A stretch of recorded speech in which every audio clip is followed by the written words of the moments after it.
Salom do'stlar, sizlar bilan 9x qalaysizlar, tinchmisizlar jigarlar.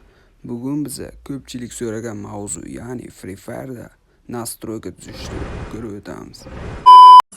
Biz hozir trenirovkaga kirib oldik mana. Biz orujalarni tanlaymiz. Tak, Deagle, UMP va Drabash. Qaranglar. Hozir birga o'tkazib olamiz. Tak. Qaranglar, headshot berish uchun birinchi navbatda chusvitelga kirib olamiz. Chusvitel birinchisi obzor. Qaranglar, 200 qilib qo'yganman. Obzor nima narsa bu? Obzor bu ekran silliqligi, ya'ni tezligi, gerz deyiladi-yu. Shunaqa tezlik hisoblanadi. Keyingisi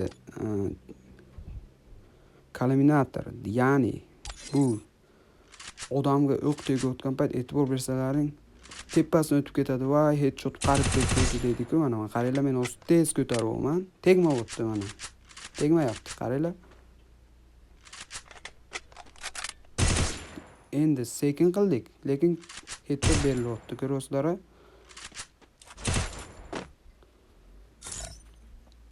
Keyingisi 2x pritsel. 2x pritselda hamma bilsa kerak.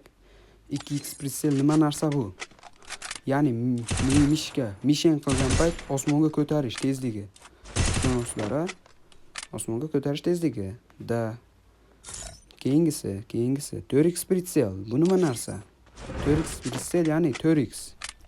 Pritselni 4x o'z MK olib olamiz. Tak, oldik. 4x pritselni ham olamiz. Oldik. Bu ham shu narsa. Birga qo'yib olamiz.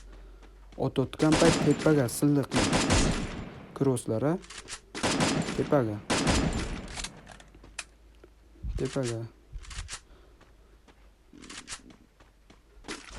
Crosslar.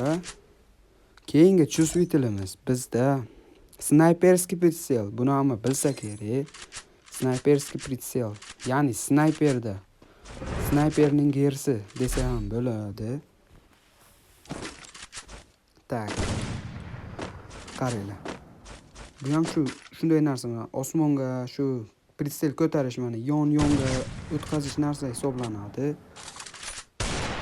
Keyingisi kyubka, ya'ni tugma deyiladi. Qaranglar, silliqlik, bu ham gerz birinchisiga nisbatan olinadi.